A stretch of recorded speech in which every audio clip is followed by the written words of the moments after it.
아침에서 밤으로 가는 통신. 그림. 여름과 겨울. 앉아있는 의자는 그대로이지만 의자를 제외한 다른 이들은 대부분 모습을 감추고 또 드러냈다.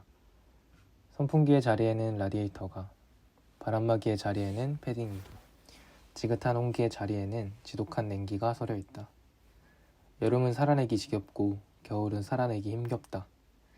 잔뜩 건조한 손과 얼굴을 매만지며 책을 꺼내려다가 언제 쓴지도 모를 편지를 발견했다. 2024년 12월 30일. 내 글씨임이 분명한 지렁이들이 편지지 위에 꿈틀거린다. 이게 어떻게 된 일이지? 스마트폰, 노트북, 아이패드에 달력 어플을 차례대로 켜 오늘이 2023년 12월 30일이 맞는지 확인한다. 맞다. 꿈을 꾸고 있는 건가? 어떻게 2024년에 쓴 편지가 2023년 12월 30일에 책장에서 발견된다는 말인가?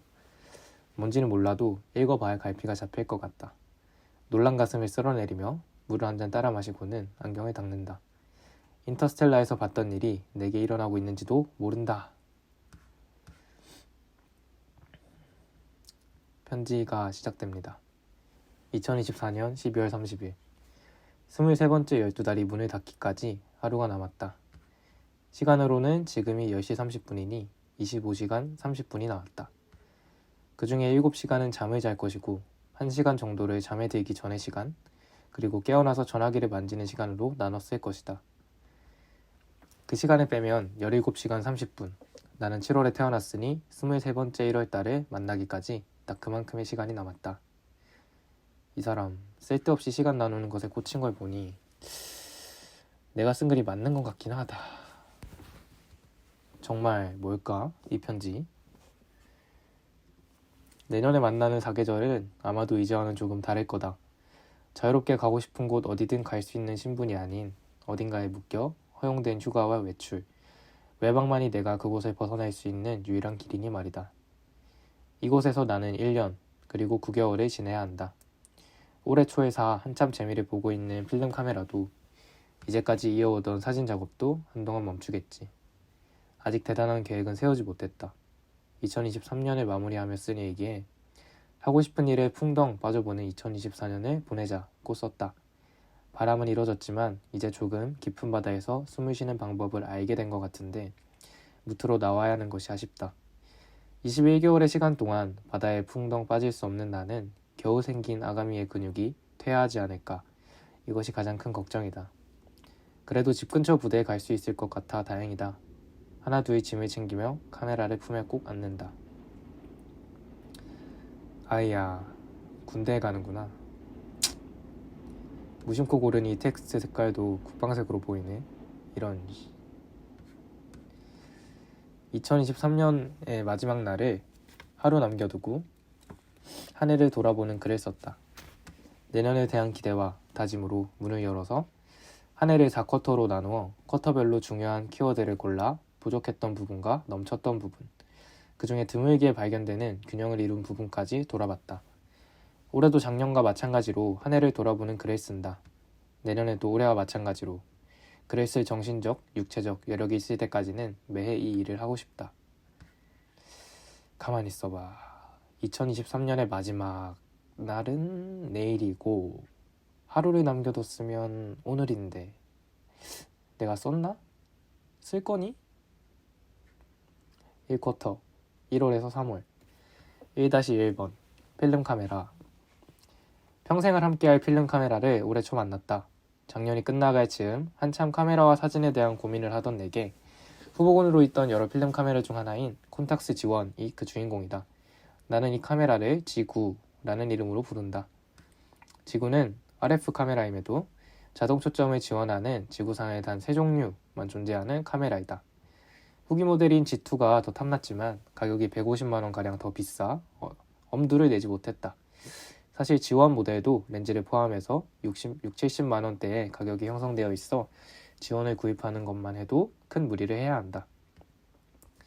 2023년 12월 중순부터 G1을 사기로 마음먹고 중고마켓에 올라오는 매물을 유심히 보다가 결국 1월 말 부산 여행에서 들른 오래된 카메라 가게에서 우연히 아주 상태가 좋고 가격도 합리적인 지원을 만나 덜컥 데려와버리고 말았다. 그 자리에서 후지필름 C200과 코닥 골드 200을 한 롤씩 사서 하루 만에 다 써버릴 정도로 신이 났다. 내 인생에 그만큼 필름을 빨리 쓸 일이 있을까 생각했는데 곧 필름 사진 작업을 시작하면서 하루에 2롤은 평균이 되었다. 이렇게 필름을 쓰다 보니 필요할 때마다 한두 개씩 사는 것은 가성비가 너무 안 좋았고 결국 해외 직구를 통해 50만원어치 필름을 사 냉장고에 보관해 두었지만 가해 즈음이 되자 전부 다 써버리고 말았다. 현상비까지 하면 올 한해 필름 값으로 100만원 정도를 썼다. 어이구, 100만원은 좀 선 넘은 것 같습니다만 지원을 구했다니 상상만 해도 신난다. 그런데 하나도 아깝지가 않다. 초당 몇 장의 연사로 와다다 찍는 디지털 사진 작업이 아닌 한 장 한 장 정성을 들이는 필름 카메라로 사진 작업을 하니 점점 버리는 사진이 줄어든다. 디지털 사진 작업이 무자비한 자본주의의 폭주로 빚어진 글로벌 인스턴트 된장찌개와 같다면 여기에서 글로벌이라는 표현은 글로벌을 비꼰 표현이라고 합니다. 필름 사진 작업은 오랜만에 찾아간 시골집에서 할머니가 직접 지으신 재료들로 끓여주신 구수한 된장찌개와 같다. 찌개 하나만으로 소식자인 내가 밥 3그릇을 비울 정도로 말이다. 겨울 부산을 담은 72장의 사진을 받고 이게 칼자이즈구나, 이게 필름이구나 를 외쳤다. 바로 옆에 있던 A는 이런 나의 모습에 놀란 표정을 감추지 못했다. 지구를 만나면서 가방에는 민식이 대신 지구가 함께했다. 여기서의 민식이는 필자가 자신의 디지털 카메라인 후지필름 X-T5를 부르는 이름이라고 합니다. 일상의 풍경은 물론이고 내 사진 인생의 처음으로 하나의 주제를 가지고 작업을 이어오고 있는 하나 그리고 둘을 지구 덕분에 만날 수 있었다. 이야, 꽤나 멋지네 이 아이. 사진 작업까지 하다니. 아니, 근데 이게 내 이야기가 맞아? 정말로? 1-2번 요가. 캠프가 끝나고 곧바로 부산으로 내려가 일주일을 지내고 올라와 곧바로 수목원 근처 요가원에 주 3일 한 달에 12번의 수업을 등록했다. 규칙적인 운동을 해야겠다는 마음을 2022년 여름쯤부터 품고 있었다.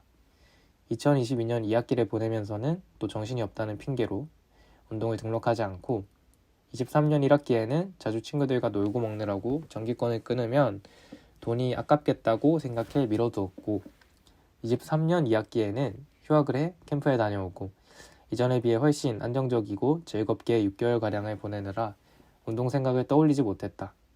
그러나 연말이 되고 극심한 한파를 보일러를 켜지 않은 채 라디에이터에 의지해서 지내니 아침에 일어나기가 너무 힘들고 자는 시간만 늘어나고 이대로는 안 되겠다 싶어 목수의 마인드로 이런저런 해결책을 찾다 보니 운동이 떠올랐다. 캠프에 가기 직전 이 생각을 떠올리고 캠프에 가서 틈틈이 요가원을 찾아보고 생각이 바뀌기 전에 냅다 상담을 캠프 직후로 잡았고 상담을 위해 요가원에 들어가는 순간 나는 이곳이다 하는 왠지 모를 직감을 느꼈다. 이후에도 꾸준히 주로 월, 수, 금 3일간 요가 수업을 듣고 수목원 산책을 조금씩 하다가 집으로 돌아와 씻고 이른 시간 잠들기를 반복했다. 중간중간 캠프에 갈 때는 홀로 할 수 있는 동작을 익혀가서 요가를 놓지 않으려 했다. 이렇게 1년 정도를 보내니 확실히 체력이 좋아지고 이유 없이 무너지는 빈도가 현저히 줄어들었다. 스트레스 받는 일이 있어도 요가원에 가 뻥 뚫린 창을 보며 하루를 정리하다 보면 어느새 내일의 해가 밝아오겠구나 하는 생각을 절로 하게 된다. 요가를 꾸준히 하며 허리와 관절, 여럿이 좋지 않은 친구 박모 씨를 떠올리기도 하고 나와 비슷한 상황을 겪던 친구들의 얼굴을 떠올리기도 했다.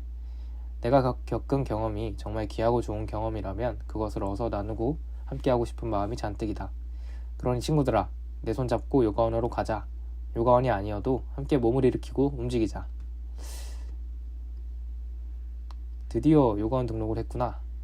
장하다, 내 아들? 2쿼터 4월에서 6월 2-1번 캠프.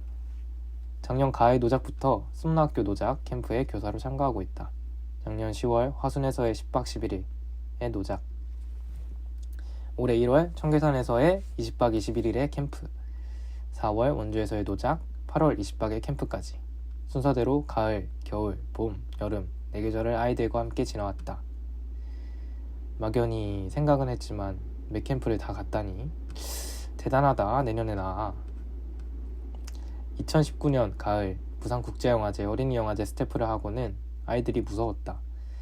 그 넓은 영화관에 1시간가량 영화가 상영되는 동안 한시도 쉬지 않고 떠드는 아이들로 가득 찬 영화관에서 나는 약간의 공포를 느꼈다. 나는 영사실에 있어 멀리서 그 광경을 지켜보며 입을 틀어막고 있을 뿐이었지만 현장 통제를 하던 스태프들은 상영이 끝나고 안내를 마치고는 그 자리에 주저앉고 말았다. 그 이후 아주 약간의 아이 무서워 병을 앓고 있던 나는 2020년 조카 예율이를 만나고 병에서 완전히 해방될 수 있었다. 여기서 나온 아이 무서워 병이란 필자가 그냥 하는 말이라고 합니다. 세상에 없는 말을 지어내서 하는 거라고 하네요. 캠프에서 많은 아이들과 긴 시간 함께 지내는 것은 쉽지 않은 일이지만 의외로 나는 아이들과 이런저런 이야기도 주고받으며 언제 10일, 20일이 지나는지도 모르게 잘 지내다 돌아왔고 캠프가 마치기 전날에는 한 명 한 명 아이들이 내게 다가와 그림쌤, 다음 캠프에도 오셔야 해요? 라 말을 건네며 새끼손가락을 내밀곤 했다. 매번 캠프가 다가올 때 이번에도 가야지 라는 생각이 당연하게 드는 것은 캠프에서의 규칙적인 생활이 내게 안정감을 주기 때문도 있지만 아이들과의 약속을 지키고 나 역시 그들과 함께 자라나고 싶은 마음의 영향이 더 크다. 그치, 혼자 사는 일은 정말 쉬운 일이 아니여. 밥 주고 재워주고 매일 할 일이 있는 캠프가 얼마나 감사했는지. 어릴 때 고생하는 거다 이런 거 이제 됐으니까 내게도 안정된 생활을 달라고 하지만 정작 안정되면 지금의 자유로운 시간을 그리워하겠지. 3쿼터 7월에서 9월 3-1번 페스티벌. 내 첫 페스티벌은 2023년 9월 철원에서 열린 DMZ 피스트레인 뮤직 페스티벌이었다. 9월의 첫 주말 철원에서의 1박 2일의 축제는 군대 계획을 미루게 하기에 차고 넘쳤고 내년에는 올해 갈까 말까 고민했던 페스티벌을 왕창 즐기고 군대에 다녀오겠다는 계획을 세웠다. 그렇게 2024년이 되었고 나는 6월에 무주 산골영화제부터 8월에 펜타포트, 9월에 DMZ까지 갈 때마다 에너지를 엄청 쓰고 돌아와서 방전된 채 누워 지내기를 반복했지만 뭐든 잘해야 한다는 강박을 가진 내게 잘 놀고 잘 쉬는 방법을 알려주는 귀중한 나날들이었다. 아주 기똥차게 놀았구만. 정신 놓고 나 내 얘기라고 생각하고 읽고 있었네. 그런데 정말 내가 생각하고 있는 2024년 계획이랑 똑같잖아. 3-2번 해우소. 2023년 12월 첫 호를 세상에 내놓은 월간 해우소는 2024년 12월 12번째 호까지 순조롭게 달려왔다. 그 와중 해우소에도 여러 일이 있었는데 그중 단연 언급해야 할 것은 2024년 여름의 외부 인터뷰와 유료화 전환이다. 처음 해우소를 열 때부터 우리 시대의 많은 글쟁이들이 하는 것처럼 언젠가는 우리도 유료 구독제로 전환을 하자. 글로 돈을 벌어보자고 이야기를 했었다. 처음에는 주변 친구들만 읽는 소소한 매거진으로 시작했지만 점점 구조가 잡히고 글의 내용도 다양해지고 정교해지면서 우리를 본명이 아닌 필명으로만 아는 독자들도 유입되기 시작했다. 어느덧 해우소의 인스타그램 팔로워는 500명이 넘어가고 당월호의 조회수는 5,000회가 넘어갔다. 이러한 현황을 보며 이제 유료 전환을 할 때가 얼마 남지 않았구나 생각을 하며 7월호를 준비하던 6월의 어느 날 모 언론사로부터 인터뷰 요청을 받았다. 청년 창작자들 주제로 한 기획기사를 준비하던 중 인스타그램을 통해 해우소를 봤다는 이야기와 함께 되도록 대면 인터뷰를 희망하고 세 분의 필진 모두를 만나고 싶다는 내용이 담겨 있었다. 아직도 이 기록들이 쉽사리 믿기지 않는다. 셋이서 함께 밀고 당기며 나아가다 보니 이동 화장실 임대가 정말 우리 업이 된 것 같다. 인터뷰가 나간 후 해우소의 팔로워는 꾸준히 늘어나고 있고 우리는 오랫동안 계획해왔던 회의, 합평 영상을 본격적으로 만들어 유튜브에 업로드했고 우리들의 감성은 생각보다 많은 이들에게 통했다. 8월호를 완성하고 9월호부터는 한 호에 5,000원씩 구독료를 받으며 운영하고 있다. 유료 구독을 시작하면 보는 사람이 적어질까 두려워했던 것과 달리 매달 100명 정도의 구독자들이 모이고 있다. 글을 써서 돈을 벌어보겠다는 우리의 목표가 실현된 것이다. 그것도 아주 성공적으로. 이야, 이게 되네? 이내야, 동아, 어딨니? 내 목소리 들리니? 우리가 해냈... 여기서는 5번 각주로 응답하라 1988의 도롱뇽의 안경에 김이 서린 장면이 나오고 있습니다. 방금 말했던 이내야 동아 어딨니? 내 목소리 들리니? 는 응답하라 1988에서 동룡이 하는 대사인 독선아 어딨니? 내 목소리 들리니? 를 오마주한 것이라고 합니다. 이것은 안경에 김이 서릴 때마다 필자가 외치는 대사이고, 필자는 이동희 배우처럼 잔잔하게 웃기는 사람이 되고 싶어 한다고 전해진다고 합니다. 4쿼터 10월에서 12월 4-1 일본 여행. 한참 돈을 모으는 대로 쭉쭉 빠져나가던 시절이 있었다. 가지고 싶은 게 많았고 집에 이것저것을 막막 채워놓고 싶었다. 옷도 이것저것 입어보다 보니 내가 편안해하고 잘 어울리는 옷이 무엇인지 알게 됐고, 집은 이미 가득 차서 무언가 더 들어갈 자리가 없다. 책과 음반이 아니면 그닥 돈 쓸 데가 없다 보니 통장에 돈이 차츰차츰 쌓이기 시작했고, 캠프 이외에 별다른 노동을 하지 않았음에도 2주 정도의 일본 여행 경비가 충분히 마련되었다. 그렇게 12월이 문을 여는 새벽, 곧장 일본으로 향했다. 현지에서 구하기 힘든 필름을 면로에 챙기고 여행을 다니던 중 보이는 카메라 가게에 들릴 때마다 한두 롤씩 후지시 200과 코닥 골드 200을 번갈아가며 샀다. 초반에 3분의 2 정도는 일본 북부의 눈나라들을 다니며 사진을 잔뜩 찍었다.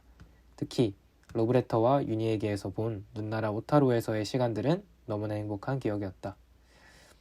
바깥에는 차가 움직이기 힘들 정도로 눈이 펑펑 내리고 있고, 조용한 로컬바에서 흘러나오는 음악을 들으며 위스키를 홀짝이던 그때에야 비로소 하루키가 말한 만약 우리 언어가 위스키라고 한다면의 이야기들이 마음속으로 성큼 다가왔다.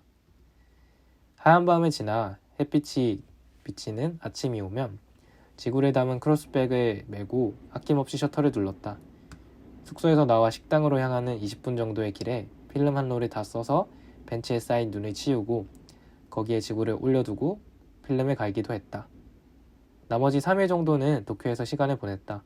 찍고 싶던 스트릿 사진도 한껏 찍고 가보고 싶던 카메라 가게와 음반 가게도 잔뜩 다녔다. 2주 정도 간 사진을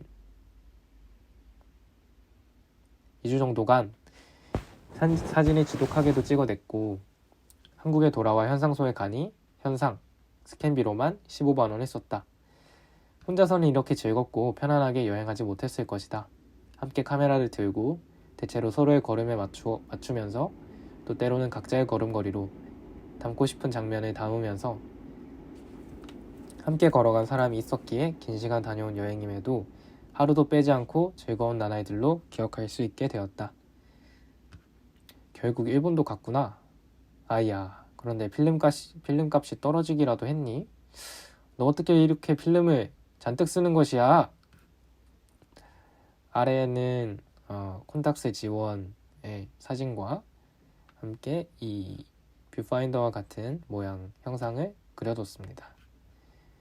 이렇게 편지는 마쳤고, 이제는 0쿼터 출발선 뒤에 용기라는 필자의 마무리하는 글을 읽도록 하겠습니다. 눈치채셨는지 모르겠습니다. 이 글은 2024년의 시작을 앞둔 2023년의 끝자락에선 끝선과 출발선이 교차하는 그 선의 뒤에서 달리지 않고 걷고 있는 한 사람이 내년의 계획을 조금 새롭게 세워보고자 시도한 것입니다. 정말 단지 그뿐입니다.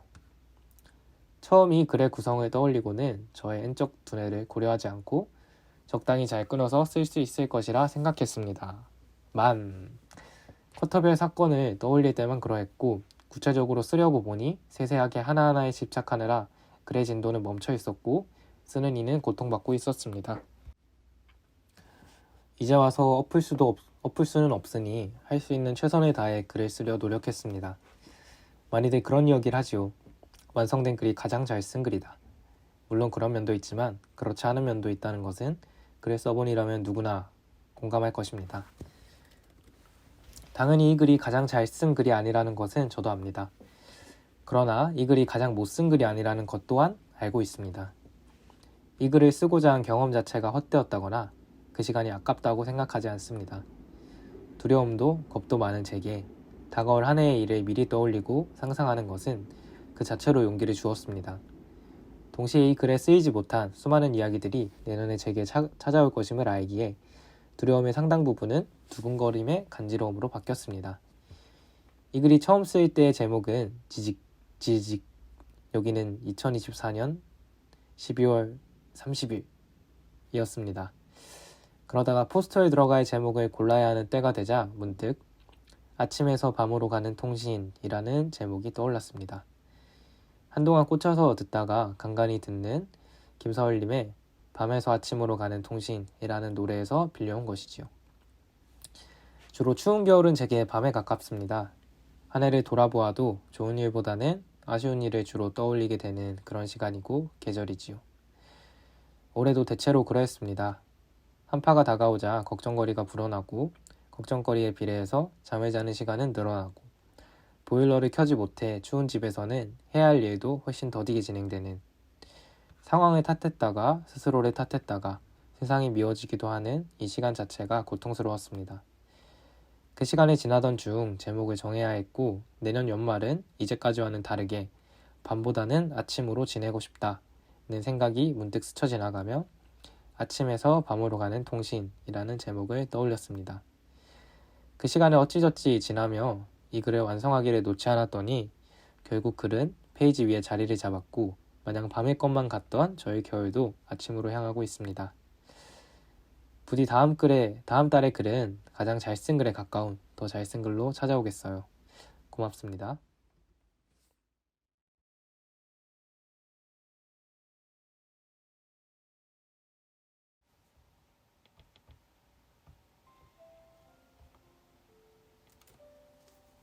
해피 뉴 이어, 회피 뉴 이어. 동의 글입니다. 어서 오세요. 여기는 2024년입니다. 마음에 들든 들지 않든 말이에요. 새해를 소재로 글을 쓰자는 이내의 말에 고개를 끄덕이다가 저도 모르게 이런 말을 뱉었습니다. 1월 1일이 새해면 12월 30일은 뭐 낡은 해입니까? 저는 타고난 불만쟁이입니다. 새해에도 시비를 걸고 싶었어요. 불만의 원천은 아마 나의 사이클을 인력의 넘김에 딱 들어맞도록 다듬어야만 할 것 같은 압박입니다. 나는 올해의 나를 보내줄 준비를 하지 않았는데 자꾸만 새로움을 맞이하라는 고무적 분위기가 의문스러웠습니다. 저는 아직입니다. 1월 1일부터 12월 31일까지 지구는 언제나 태양을 공전하고 스스로 자전하면서 둥근 애를 띄웠다가 지웠다가 했는데요. 세상은 왜 갑자기 나에게 이런 조급함과 막막함을 선물할까요? 반짝이는 세상은 마음을 둥실 들뜨게도 쿵 무너뜨리기도 합니다. 참 요란해요. 시끌벅적 야단법석한 세상에서 잘들 살아내고 있나요? 어떤 마음들이신지요? 설레나요? 두려운가요? 사실 저는 요즘 흐릿합니다. 도통 모르겠는 저희 상태를 알고 싶던 차에 운이 참 좋게도 이번에는 인터뷰를 편집하고 있습니다. 제 안에 너무도 많은 저를 제 주변인을 통해 조금은 설명할 수 있지 않을까요? 나의 혼란과 막막함, 그럼에도 존재하는 설렘과 기쁨 같은 것을 간파당하고 싶은 마음입니다.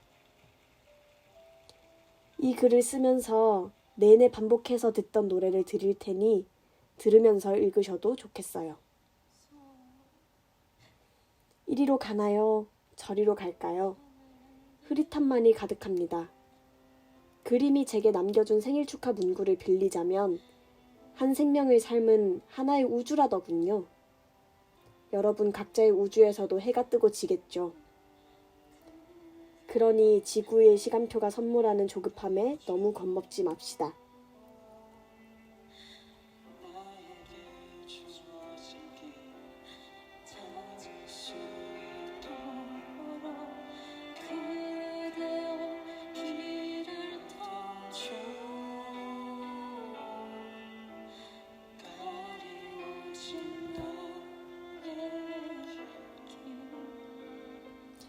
이 글 읽는 그대여 힘이 되어주세요. 추신, 이번 글은 분량 조절 실패예요. 하지만 재밌게 읽힐 겁니다. 재미있는 이야기를 많이 모아왔거든요. 그러니 부디 끝까지 읽어주세요.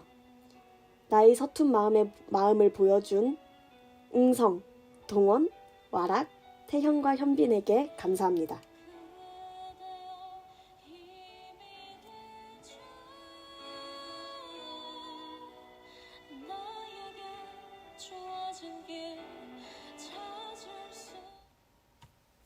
첫 번째 방문객은 복슬복슬한 짧은 갈색 머리를 가진 사람입니다. 단정하고 따뜻한 옷차림을 입고 있네요. 미소 띤 얼굴에서는 헤헤 하는 웃음소리를 낼 것 같습니다. 자기소개 부탁해요.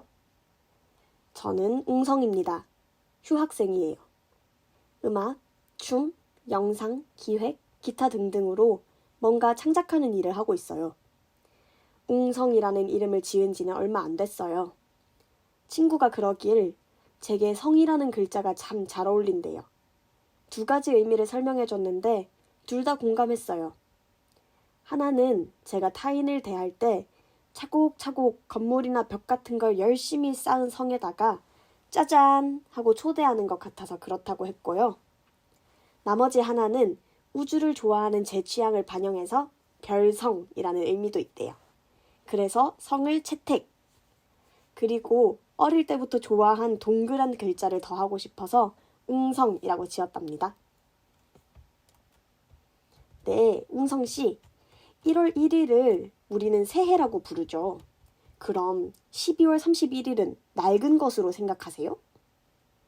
질문을 들은 웅성은 오 하는 소리를 내더니 가만히 고민에 빠졌습니다. 30초 정도의 정적이 지난 후에 웅성은 천천히 대답했습니다. 새 것이라고 할 수도 없지만 헌 것이라고 할 수는 없지요. 낡음과 새로움의 의미는 형태나 상태에 대한 이야기라면 1월 1일과 31일은 시제니까요. 그냥 과거와 현재의 분류를 낡음과 새로움으로 해석하기엔 어렵지 않을까요? 그래요?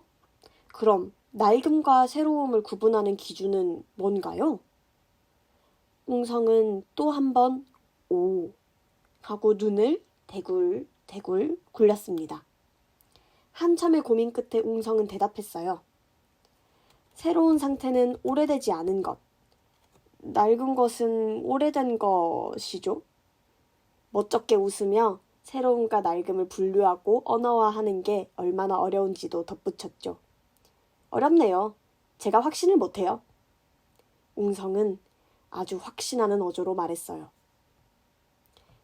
다음 질문이에요. 웅성은 낡음과 새로움 중 무엇을 더 선호하세요? 새 물건과 낡은 물건 중에서는 새로운 게 좋죠. 환경적 담론 같은 걸 배제하면요. 물건 빼고는 다 이미 있던 게 좋아요. 경험, 사람, 기억 같은 거요. 그래서 이사하는 게 싫어요. 이별하는 것도 싫어요.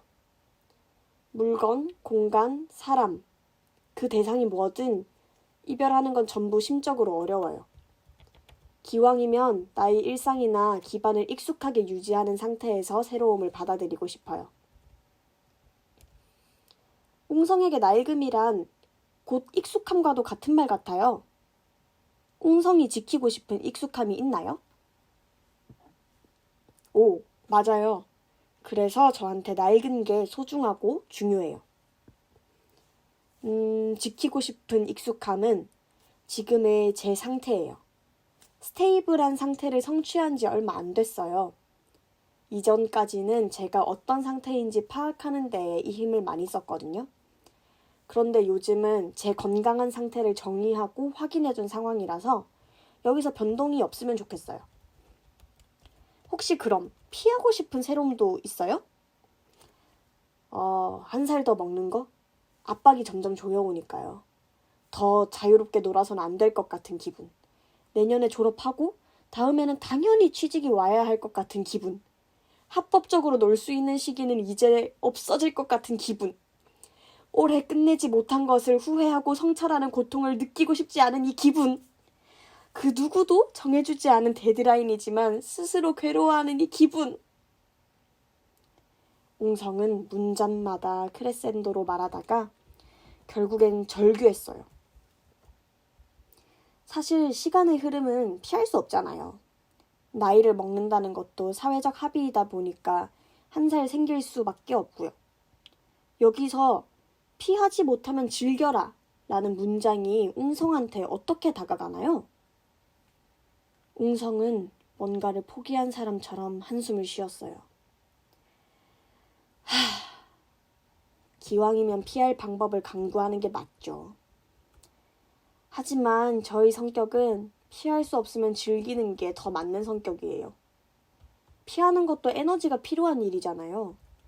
즐기는 것보다 탈 없이 피하는 게 더 큰 소모예요.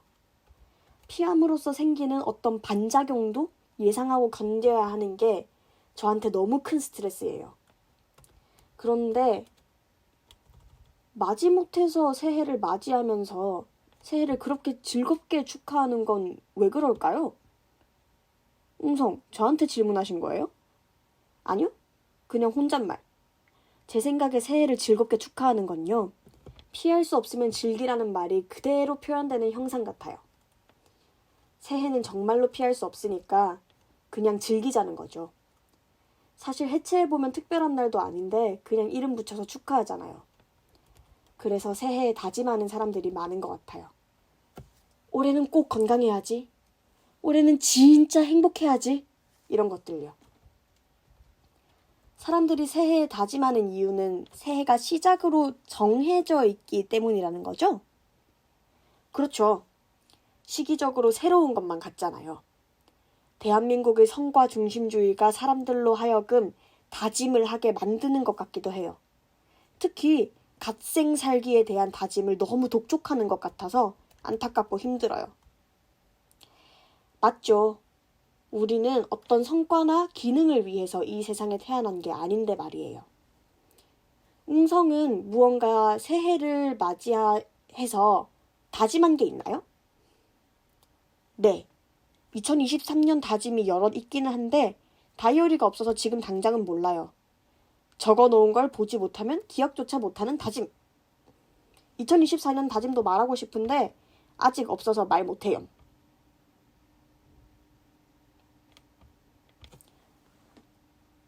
두 번째 방문객은 희고 동그란 얼굴이 마치 찐빵 같은 동원이에요.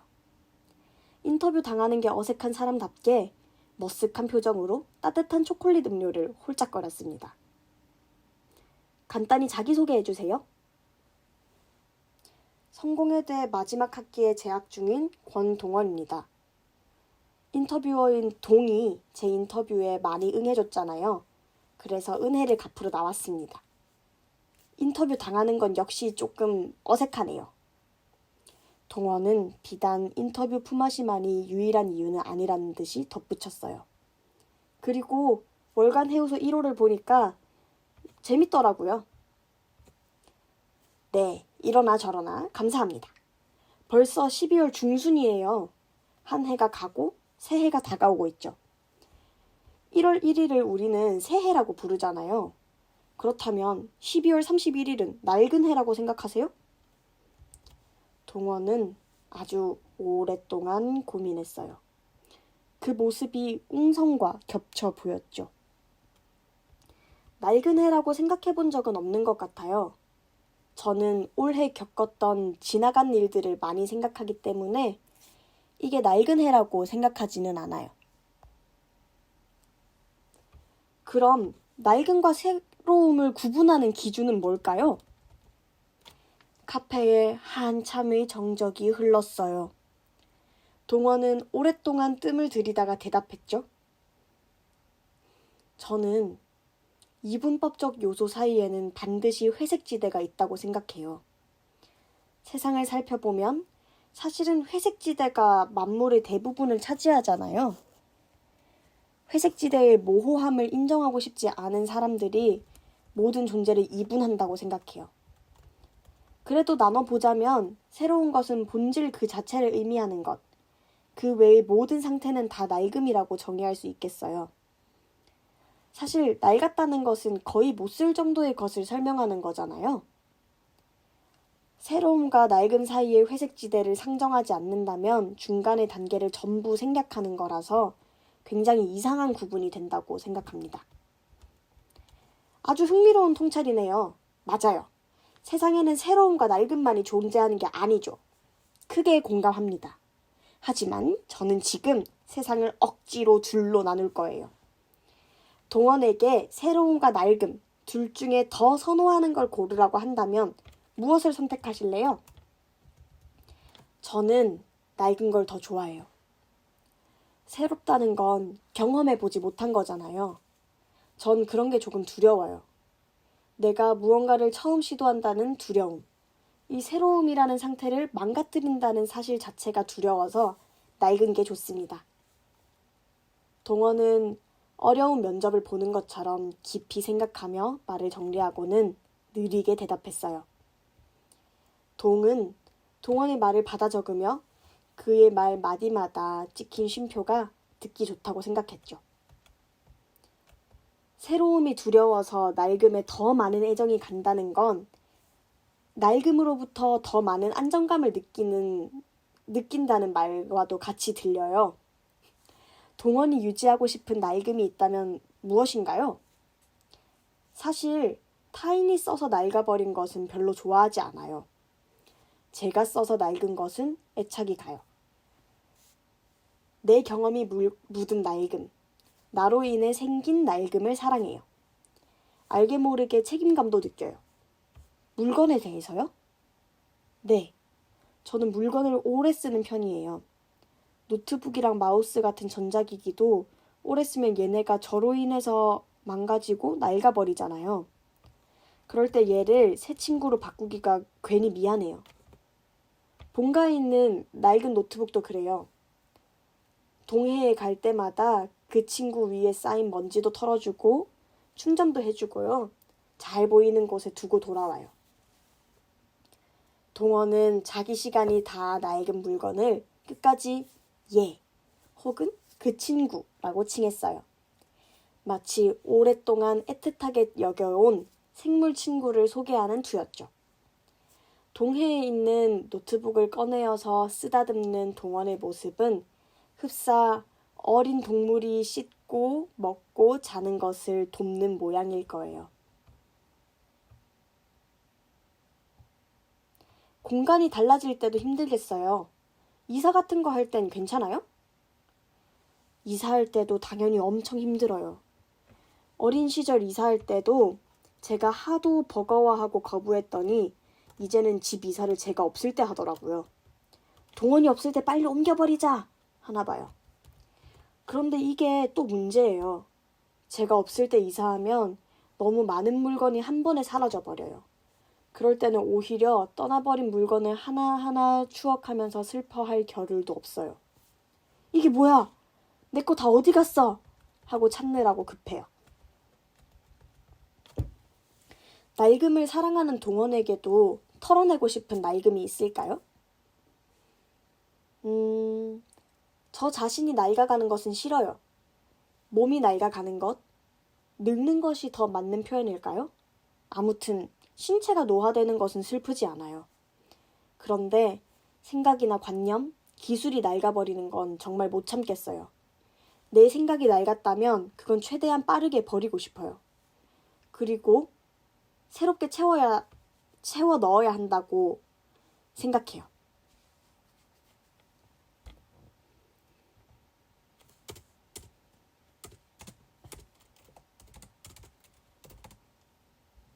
오랫동안 고민하던 이전 질문들과는 다르게 확신에 찬 반응 속도와 어투였어요. 아무래도 몇 번이나 이미 생각했던 걸까요? 신익상 교수님이랑 김진업 교수님이 거의 같은 얘기를 하시거든요. 두 분 다 생물의 항상성을 말씀하세요. 생물이 살아가면서 본인의 상태를 어떤 적정선에 맞추어 유지하려는 성질을 언급하시는 거거든요. 생물이 추구하는 항상성에 초점을 맞춰서 생각을 해보면 유지와 보수가 인간 본능에 가깝다고 생각할 수 있어요. 하지만 인간이라는 생물은 외부와 상호작용하는 관계잖아요. 동떨어지지 않았고요. 그러니까 조명되지 않았던 가치나 당위, 새롭게 제정이 되고 증명되는 사실 같은 외부 변화에 맞춰서 인간의 내부를 계속 갈아치우는 게 오히려 항상성을 유지하는 방법이라고 생각해요. 이건 너무 당연한 얘기니까 제 낡은 생각을 폐기하는 건 더 이상 두렵거나 어렵지도 않아요. 멋지네요. 이제 2023년이 낡은 것 취급당하고 2024년이야말로 새로움으로 칭해지는 시기가 오고 있어요. 새해를 피하고 싶은 마음도 드나요? 네, 무조건 피하고 싶습니다. 저는 새로운 걸 두려워한다고 했잖아요. 저 자신에 관한 것이 바뀌는 건 좋지만 제 환경이 너무 급하게 바뀌는 건 힘들어요. 저는 이제 졸업도 해야 하고 당장 1월 2일부터 출근도 해야 하니까 막막해요. 난 아직 준비되지 않았는데 새로운 것을 내던져진 느낌. 동원은 한숨을 푹 쉬었어요. 취업해도 걱정, 안 해도 걱정인 세상이군요. 동원을 두렵고 힘들게 만드는 새로움의 폭격을 피할 수는 없잖아요. 이 시점에서 동원에게 피하지 못하면 즐겨라 라는 말이 어떻게 다가가요? 아프고 그런 것이 당연하고 어쩔 수 없으니까 상황을 즐기라고 하는 거잖아요. 저는 사실 피하고 싶으나 피하지 못하는 상황을 쉽게 인정하고 굴복하고 싶지는 않아요. 저는 있는 힘껏 저항해 보려고요. 그런 차이도 있어요. 피할 수 없으니까 몸과 마음을 다치지 않게 조심하라는 거랑 피할 수 없으니 즐기라는 건 너무 달라요. 그건 너무 다른 위로예요. 후자는 저를 굴복시키는 것만 같거든요. 저항하는 동원 씨, 2024년을 다짐하실래요? 아니면 2023년을 돌아보실래요? 그래도 올해 말까지는 올해를 돌아보고 싶어요. 아직 올해는 올해니까요. 올해를 살고 있으면서 올해를 돌아보지 않고 내년을 내다보는 건 어불성설 같아요. 제가 만들고 있는 회대알리 지면에 실릴 기사를 이런 방향으로 쓰고 싶어요. 대학 사회를 떠나며 정리하는 기사인데 그 기사가 패배주의나 꼰대의 문체로 쓰이지 않기를 바라고 있습니다. 특별히 하고 싶은 말씀 있으세요? 해우소 읽는 독자분들에게 하고 싶은 말이 있어요. 이렇게 글을 모아서 엮고 편집하고 낸다는 게 되게 큰 품이 드는 일이거든요. 글이나 글감에 많은 애정을 가지고 바라봐야 하고 독자님들께 정말 별거 아닌 일 같아도 시간과 애정이 많이 드는 일이고 해우소 사람들이 이렇게 열심히 쓰고 있습니다. 라고 전하고 싶습니다. 저도 글을 쓰고 엮는 사람이니까 공감대가 있잖아요. 이슬아 작가의 끝내주는 인생에도 이런 문구가 쓰여 있잖아요. 애초에 직육면체 모양의 물성에 매달리고 그 안에서 최고를 추구한다는 점에서 예사롭지 않다. 같은 일을 하는 사람으로서 응원하고 있습니다.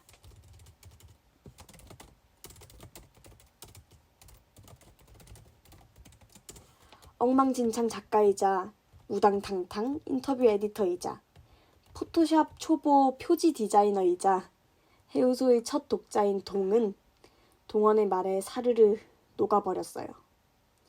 맞아요. 우리 정말 열심히거든요. 해우소 힘내요. 회대알리 힘내요. 사랑해요. 세 번째 방문객은 인터뷰 장소인 카페에 도착하자마자 짐도 다 풀지 않고 머핀과 음료를 시켰어요. 그리고는 분주하게 본인의 우산과 외투를 막 정리하고 자리에 앉아서 시시껄렁 잡담을 저와 나누었죠. 자, 시작해도 될까요? 간단하게 자기소개 한번 해주시죠. 와, 냠냠냠냠. 그는 자꾸 머핀만 씹었어요. 저는 생각했죠. 맛있겠다. 자기소개해달라니까요? 아, 죄송해요. 제가 먹는 걸 좋아해서. 저는 인터뷰 이름 와락으로 하겠습니다. 그래요, 와락. 왜 와락이에요? 사람도 일도 감정도 와락 하고 싶어서요. 제게 와락은 우다다다다다다 달려와서 안기는 그림이에요. 환대의 이미지가 크죠. 그건 엄청 적극적이고 친밀한 행위잖아요. 나도 상대방도 서로를 환대해야 가능한 행위죠. 그러고 싶다는 의미예요. 와락은 뭔가를 떠올리는 사람처럼 고개를 갸우뚱하게 기울인 채로 아무 말도 하지 않았어요. 그저 머핀만 우물우물, 음료만 홀짝 할 뿐이었죠. 와락의 별명을 냠냠으로 바꾸어 버려도 나쁘지 않겠다는 생각이 들 때쯤 와락은 이어서 말했어요. 갑자기 와락! 하면 안 친했던 사이도 그때부터 친밀해질 수도 있죠. 페스티벌 같은 데 가면 너무 기쁜 순간에 갑자기 와락 할 수도 있잖아요. 무한한 단어예요. 근데 뭔가 실제로 저랑 친한 사람들한테 내가 와락이라고 소개하기는 부끄러워요. 익숙하지 않으니까요. 맛있어. 역시 냠냠으로 이름을 바꿔도 좋겠어요. 와락. 1월 1일을 우리는 새해라고 부르잖아요. 그럼 12월 31일은 낡은 해라고 생각해요? 와락은 허공을 한참 바라보다가 그건 아닌 것 같다고 대답했어요. 저는 과거를 대할 때 나이 같다고 생각하지 않거든요. 그러니까 제 좌우명이랄까요? 항상 하는 생각도 그래요. 즐거웠으면 추억이고 뭔가 배웠으면 경험이다 하거든요. 즐겁지 않은 기억이더라도 긍정적인 과거일 수 있잖아요. 그리고 낡음이라는 단어 자체를 잘 안 쓰는 것 같아요. 특히 시간성을 가진 단어 안에서는 낡음이라는 표현을 거의 쓰지 않아요. 지나간 해 정도로 표현하지. 낡은 건 아니에요. 낡음이 내포하는 의미가 너무 많잖아요. 그러면 와락이 생각하기에 새로움과 낡음을 나누는 기준은 뭐예요?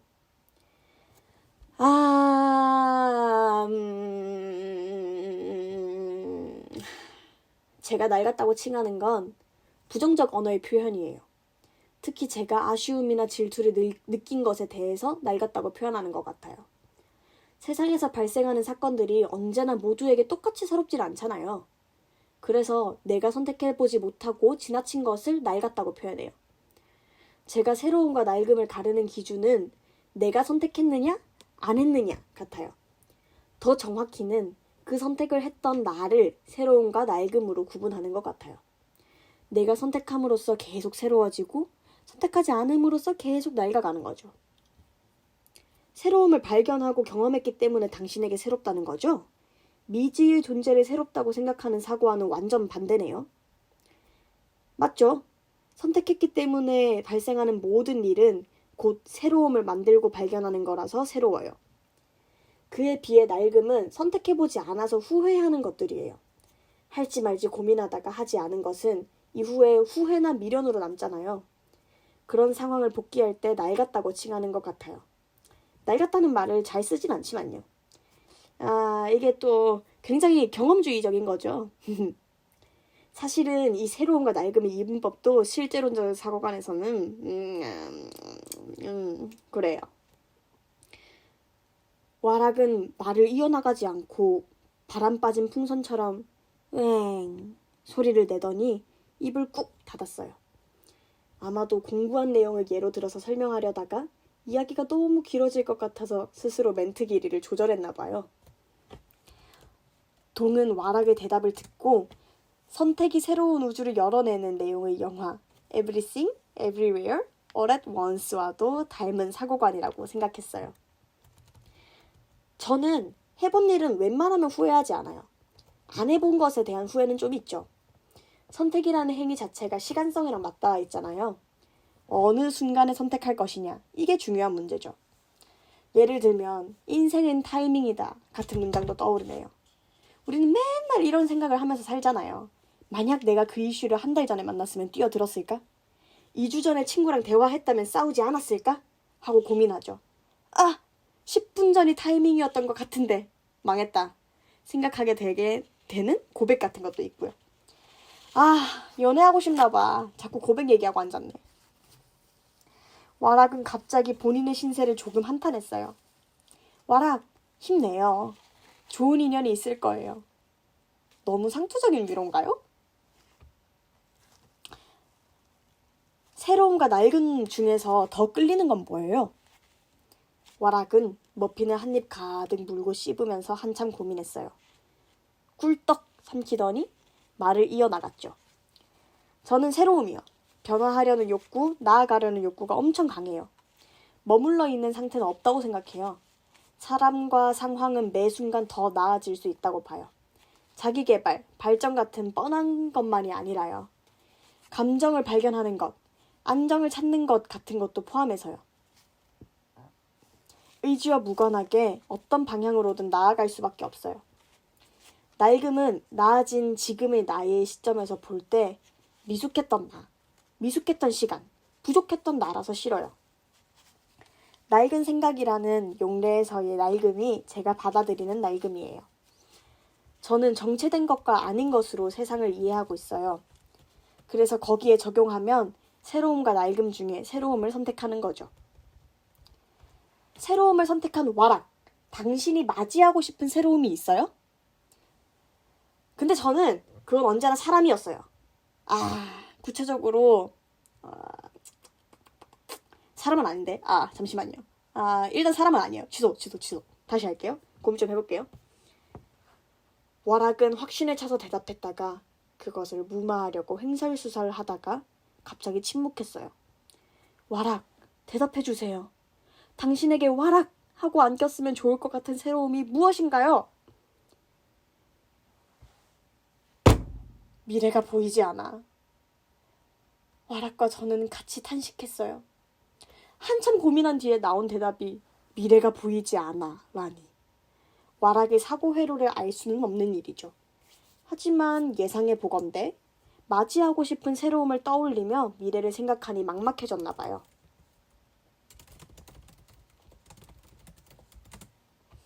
두 달 전이었으면 시원하게 말했을 텐데 지금은 뭐가 없네. 학교를 졸업할 때가 돼서 그런가? 그래도 와락은 마음을 다잡고 좋아하는 새로움에 대해 말했어요. 저는 모르는 걸 엄청나게 좋아해요. 사람을 제외하고 기본적으로 호기심이 삶의 원동력 중 하나예요. 궁금한 거 진짜 못 참고요. 내가 궁금해 할 만한 일을 많이 마주치고 싶어요. 더 간절히 바라는 건 몰입할 수 있는 일이 나한테 생기는 거예요. 이건 새로운 발생을 원한다기보다 원래부터 있었으면 좋았겠다 싶은 것에 가깝네요. 그리고 예전에 제게 내 사고 속에 타인이 없고 나만 존재했다는 걸 깨달은 순간이 있었거든요. 그래서 그 뒤로는 나를 확장하는 새로움을 맞이하려고 해요. 내 일상을 채우는 것을 맞이하고 싶은 욕구가 이 순간의 깨달음으로부터 온 건가 싶어요. 그럼 당신이 피하고 싶은 새로움도 있어요? 저 있어요.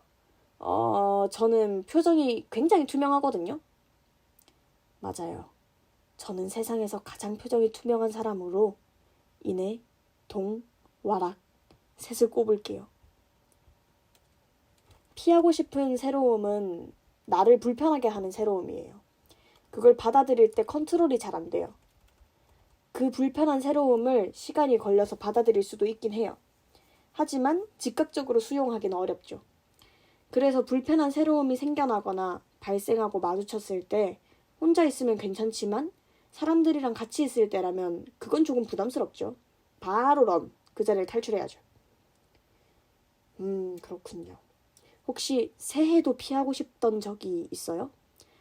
올해요. 졸라 싫어. 극혐. 와락은 누르면 대답하는 기계처럼 어떤 틈도 없이 즉각 대답하더니 비명을 질렀어요. 이유는 복합적이에요. 일단 내년의 나를 상상할 수가 없어요.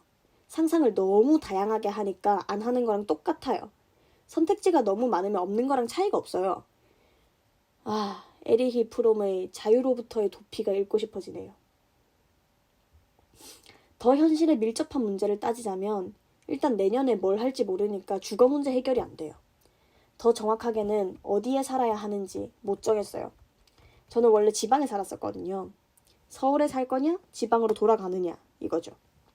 이 문제는 지방 사는 모두한테 적용돼요. 애매하게 뜨는 시간 동안에 서울살이를 선택하는 게 너무 어려워요.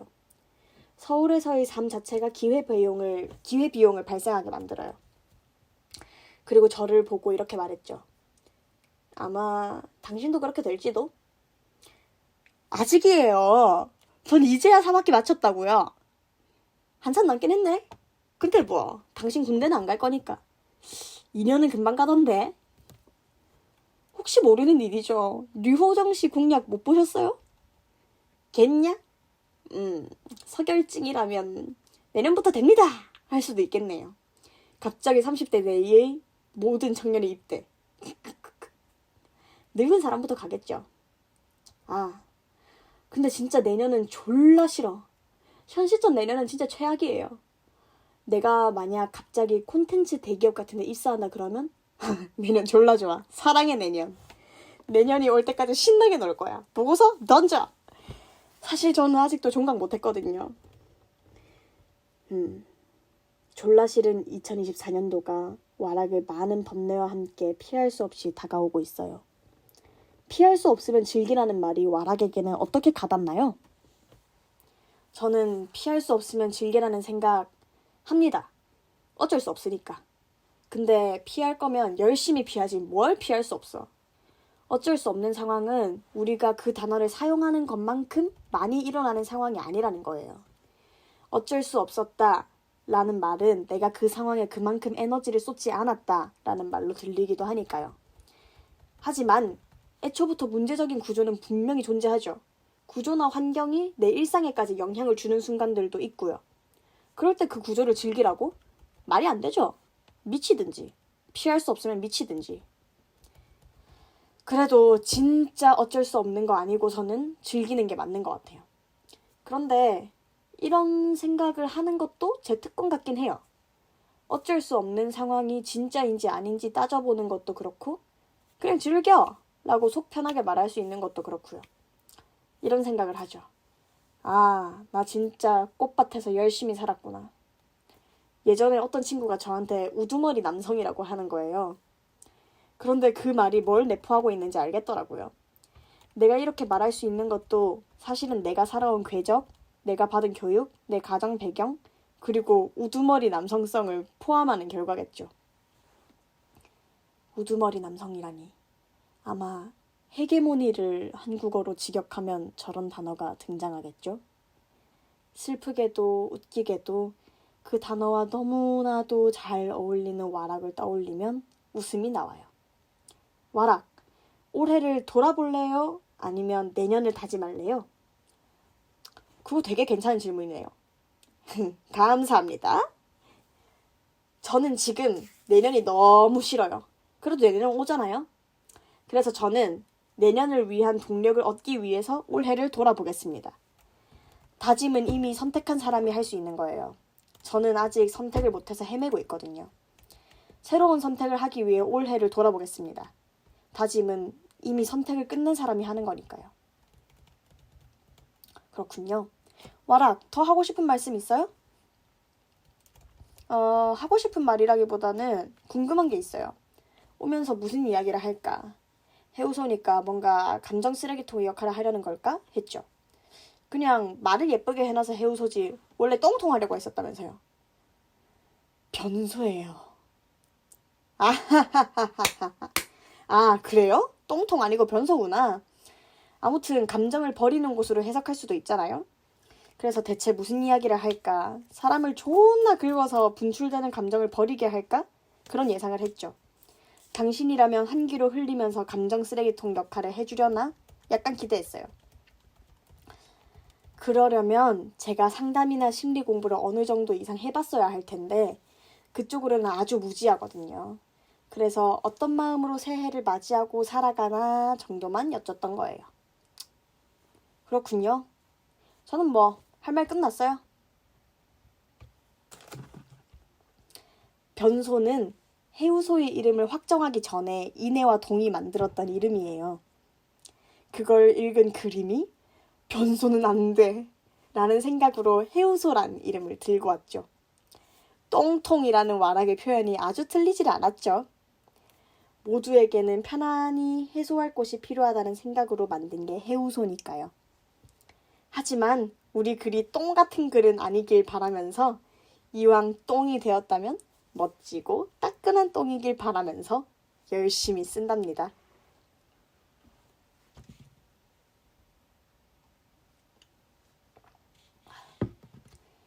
마지막 방문객은 사이좋은 친구 둘이 함께 왔어요. 검은색 곱슬머리를 짧게 자른 네모 안경 인간과 보글거리는 머리를 하나로 길게 묶어 허리까지 늘어뜨린 동그란 안경 인간이에요. 둘은 행복기숙사 땡땡 1호에서 함께 살고 있어요. 고등학교를 같이 나온 동창이기도 하죠. 자기소개해주세요. 네, 저는 김태현이고 이것저것 하고 있어요. 일 버리는 걸 좋아합니다. 아니, 사실 일 버린 것을 수습하는 걸 잘해요. 저는 옆에 있는 김태현의 가사 도우미 이현빈입니다. 김태현이 대의로 세상을 바꿀 동안 저는 온갖 집안일을 하며 태현을 저주합니다. 반갑습니다. 늦은 시간이니까 빠르게 인터뷰 진행할게요. 1월 1일은 우리는 새해라고 부르죠. 그럼 12월 31일은 낡은 해라고 생각하나요? 현빈은 말했어요. 너무 상처 아니야? 빈티지라는 단어는 어떨까요? 빈티지 태양. 낡았다는 것은 단순히 오래됐다는 것뿐만 아니라 쓸모없다는 의미도 내포하고 있다고 생각해요. 좀 치근하지 않나요? 해는 1년 동안 착실하게 정해진 시간에 지고 뜨고 다 했는데 갑자기 12월 31일이 되었다고 해서 그것을 낡았다고 할 수는 없죠. 왜냐면 치근하니까. 사람들은 정년퇴직도 챙겨주면서 해님한테는 왜 낡았다고 그래? 저는 그렇게 한 번도 생각해 본 적 없어요. 라고 태연은 말을 시작했어요. 새해에 해돋이를 보는 관습의 이유도 이해를 못했어요. 내일도 태양은 뜨고 말이죠. 태양이랑 지구의 거리가 엄청 길잖아요? 그래서 태양이 당장 터진다고 하더라도 한참은 태양 뜨는 걸 지켜볼 수 있을 텐데요. 사실상 지금이 아닌 태양에게 엄청난 의미 부여를 할 필요가 있나 싶어요. 평범했던 대화가 갑자기 어디론가 빠져들기 시작했어요. 태양과 지구의 거리가 그렇게나 멀었던가? 현빈과 동은 지구에서 보이는 태양이 사실은 일주일 전의 태양일까봐 왜인지 걱정되어서 다급하게 각자의 스마트 기기로 검색했죠. 지구와 태양의 거리, 태양빛이 지구에 닿는 속도. 현빈, 지구와 태양의 거리가 1억 5천만 킬로 정도 차이가 난대요. 광년으로 따지면 0.0000581 광년 정도래요. 그러니까 한 8광분이라고 하는데 그럼 우리는 8분 전 태양을 보는 거죠. 태연은 이렇게 얘기했어요. 그러면 좀 유의미할지도 모르겠네요. 동은 약간 안심했어요. 어린이에게 어떻게든 산타가 있음을 과학적으로 납득시키려는 조금 커버린 사람의 마음으로 우리가 보는 태양은 단 8분 전의 태양이라고 해설했죠. 다행히도 빛이 아주 빠르네요. 본론으로 돌아올게요. 현빈과 태연, 여러분이 생각하기에 새로움과 낡음을 나누는 기준은 뭐예요? 태연, 저는 일단 무언가를 낡음이라고 정의하지는 않아요. 새로움과 끝남이 더 맞는 말 같아요. 예전의 경험은 끝이 난 거지 낡아버린 것은 아니잖아요. 예컨대 미니키퍼 같은 것도 끝난 거지 낡아버린 건 아니고요. 과거의 것을 통해서 배운 게 있으니까 지금의 내가 있으니까요. 현빈, 저는 현재가 존재한다는 환상이 낳은 구분이라고 생각해요. 연속하는 세계에서 새로움과 낡음으로만 이분해서 정의하려다 보니까 정년퇴임을 하는 태양을 조롱하는 세태가 생기지 않았나. 저는 미래와 과거가 있다고는 생각해요. 분명히 있지만 붙박이처럼 붙어서 불변하는 건 없다는 거죠. 와락과 닮은 이야기를 하는 태현, 동원과 닮은 이야기를 하는 현빈을 바라보며 동은 이런 생각을 했어요. 어쩜 같은 말도 이렇게 다르게 할 수가 있을까? 서로 다른 표현법을 가진 한국어 구사다들을 머릿속에서 이리저리 교차해보면 인간의 의사소통이란 복잡할 수밖에 없다는 결론뿐이에요. 자, 당신의 선호를 이분법한다면 새로움과 낡음 중 무엇을 고르실래요? 현빈, 둘 중 하나를 골라야 하는 거죠? 태현, 하나 둘 셋 하면 할까? 제가 세어드릴 테니까 두 분 다 한 번에 대답해 주세요. 하나 둘 셋.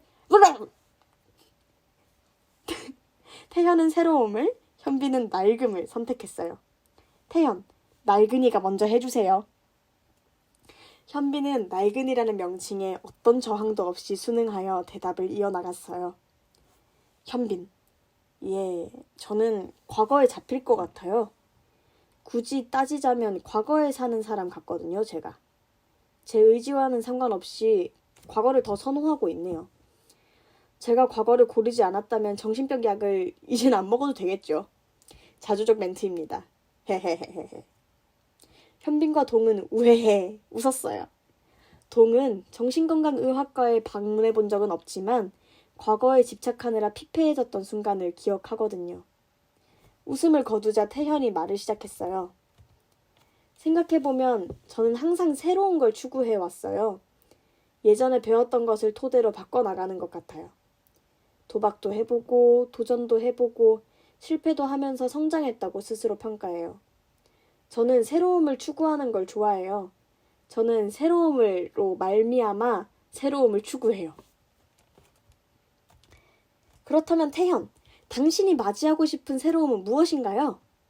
맞이하고 싶은 새로움, 저는 찾고 있어요. 어느 한 곳에 매몰되지 않고 많이 경험해보고 싶어요. 뭔가 자꾸 새로운 걸 추구하긴 하는데 사실 정확히 뭔지는 잘 모르겠어요. 태현은 지금 도전적 경험을 맞이하고 싶다고 생각해도 되는 걸까요? 오! 경험으로 표현해도 좋아요. 순간마다 끌리는 게 있는 것 같아요. 사회 문제에 처음 발 디뎠을 때도 환경에 갑자기 꽂혔었거든요. 지금까지 관심사는 환경, 장애, 젠더 등으로 바뀌고 있어요. 이 다음도 궁금해요. 현빈, 제가 생각하기에 이 사람은 30년 뒤에 아프니까 청춘이다 씁니다. 경험하라, 도전하라, 청춘들이여. 태현, 아니야, 나는 트렌드 코리아 쓸래. 제가 매년 트렌드 코리아를 챙겨 읽다가 올해 들어서 안 읽기 시작했어요. 사실 해마다 바뀌는 게 크게 없어요. 연도별로 나누는 게 큰 의미가 있다는 생각이 안 들었거든요. 그렇죠. 변화라는 건 큰 흐름이고 그 흐름은 해가 바뀐다고 해서 단절되지 않잖아요. 네, 그래서 그걸 매년 읽을 필요가 없을 것 같았어요. 현빈에게는 다른 질문 드릴게요. 현빈은 유지하고 싶은 낡음이 있나요? 유지하고 싶은 낡음. 저는 그런 거 전혀 없어요. 아무리 고민해봐도 말이죠. 아무것도 없어요. 제가 요즘 이인감을 느끼거든요. 이인증이라고 검색하면 사전에서 뜻이 나와요. 자아에 대한 인식을 잃어버리거나 외계에 대하여 실감이 따르지 않는 병적인 상태를 이인증이라고 하네요. 저는 요즘 어딜 가든 소속감이 없거든요. 친구나 가족이 믿업지 않기 때문이 아니에요. 뭔가 뿌리 내리기가 힘들어요. 나는 어딜 가든 떠날 것 같다는 생각도 들고요. 그래서 저는 과거를 붙잡는 사람들이 부러워요. 저는 어딘가에 잘 붙어있고 싶은데 맘대로 안 되네요. 지금 현빈에게는 소속감이 낡은 것, 유지해야 하는 것이 아니라 새롭게 생겨야 하는 것이군요. 그 새로움이 시간이 지나서 현빈에게 낡음으로 남아있는 시간까지 기다려야 하는 거고요. 네, 그러네요.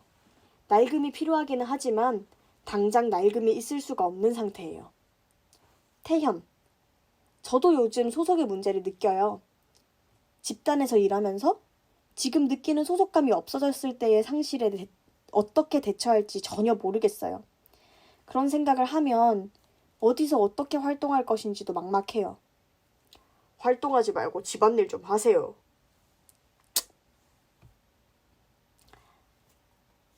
누구든지 어떤 형태의 홈그라운드가 필요한 것 같아요. 저는 요즘 내 삶에도 멤버가 필요해 라는 생각에 사이좋은 아이돌 그룹이 부러울 때도 있거든요. 같은 고민을 하면서 비슷한 관심사를 중점으로 살아갈 커뮤니티가 정말 필요하죠. 더 다양한 모양의 공동체를 법으로 보호해준다면 얼마나 좋을까요? 현빈. 그렇죠. 저도 제 식구가 진짜 필요하다고 생각해요. 그래서 저는 확실한 목표가 있어요. 현부, 양부가 꿈이에요. 아비부에 지아비 부자를 쓰는 거죠. 일단 저는 시스젠더 남성이고 이성애자니까 어질고 조신한 남편이자 아버지가 되어야겠다는 결론을 내렸죠. 되게 오래 생각했어요. 무엇이 나를 안정적으로 만드는 방법일까? 아, 가족을 꾸릴 여자를 만나야겠다. 반야신경을 읊는 슬림처럼 현부양부의 꿈을 말하는 현빈 옆에서 태현이 요란하게 웃었어요.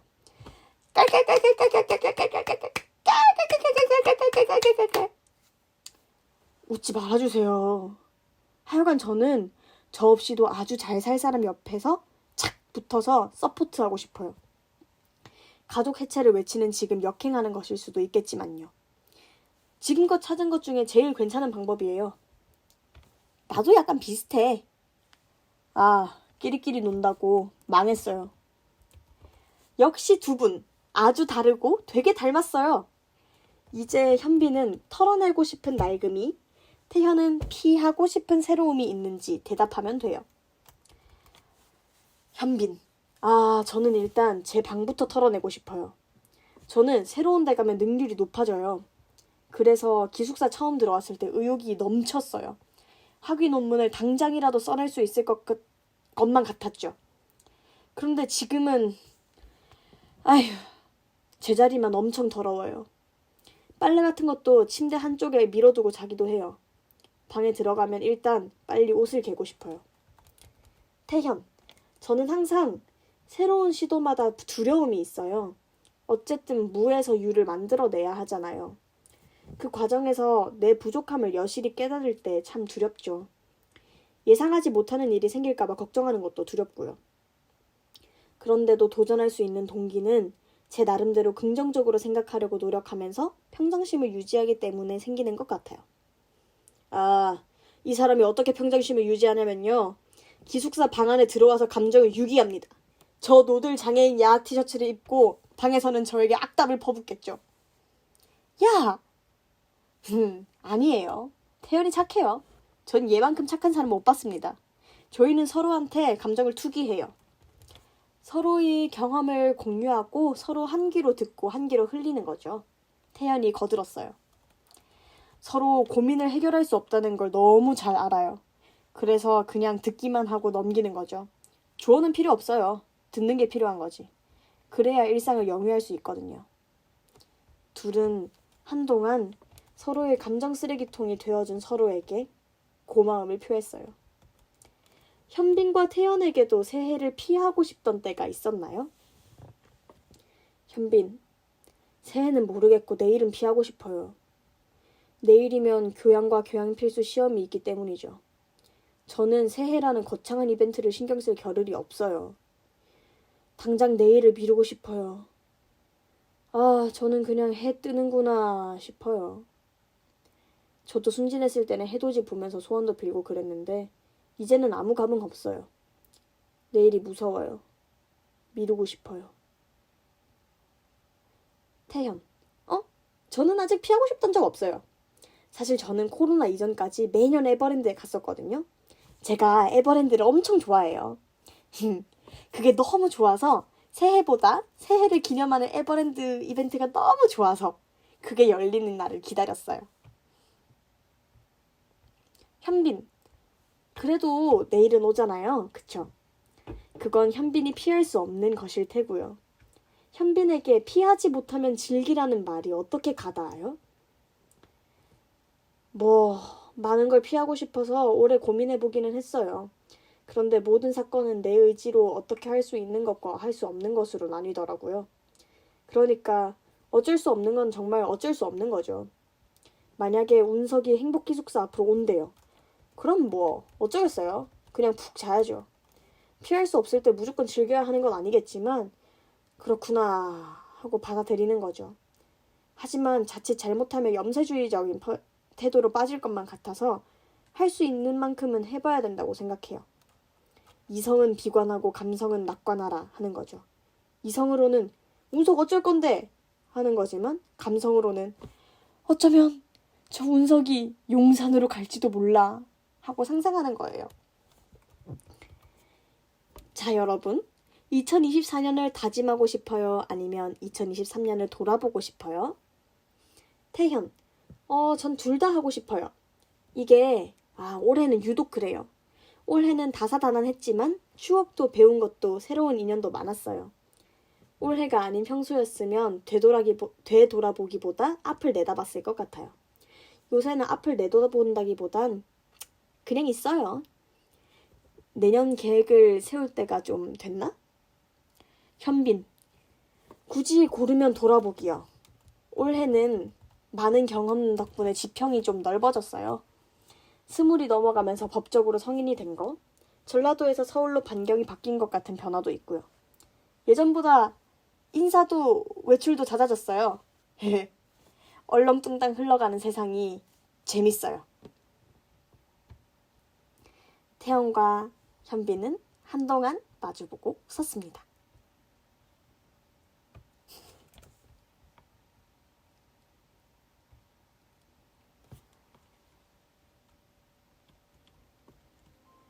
동입니다. 쓰는데 시간이 아주 오래 걸렸어요. 제가 마주했던 사랑스러운 대화를 여러분에게도 그대로 내보이고 싶었거든요. 쓰는 내내 발화자의 모습이 눈앞에 아른거리더라고요. 꼭 영상 제작에도 도전하고 싶다고 생각했습니다. 언젠가 내가 글쓰기를 편안한 낡음으로 여기는 날이 온다면 영상을 하는 새로움을 맞이하고 싶은 거죠. 어쩌면 평생 글과 영상 모두가 낯선 새로움일지도 모르겠어요. 글을 써내고 누군가에게 보일 때면 정말 부끄러워요. 이번 글은 특히나 그렇습니다. 더 좋은 질문, 더 괜찮은 코멘트를 써내지 못해서 아쉬움이 그득하게 남습니다.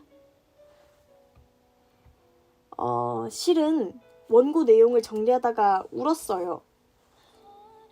전체적으로 유쾌한 내용인데도 눈물이 나는 게 희한했죠.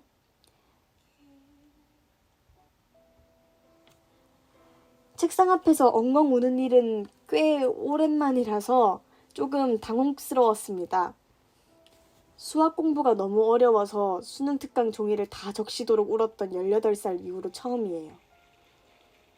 22살의 동은 글쓰기가 너무 어려워서 울었던 걸까요? 어느새 잘 쓰고 싶은 마음이 잘 살고 싶은 마음만큼 커져버렸나 봐요.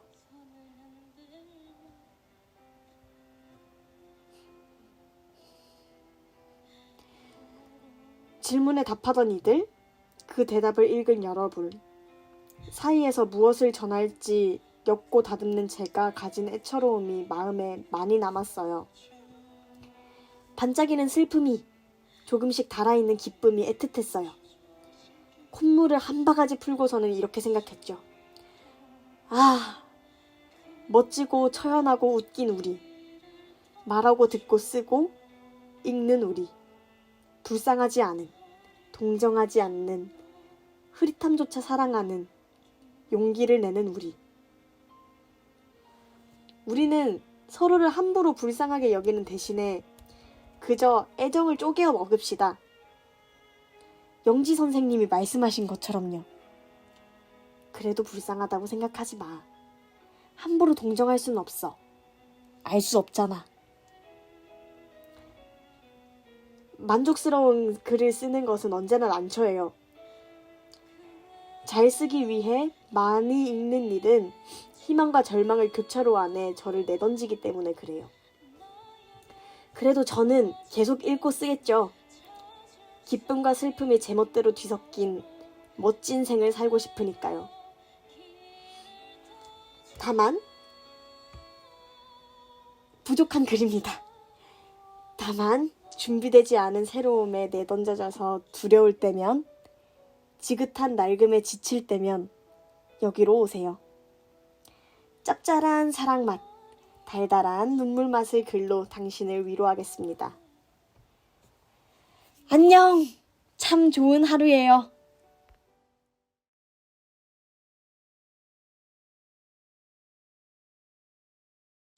송구영신의 사랑. 강대상 오른쪽 왼쪽에 두꺼운 초가 하나씩 놓여있다.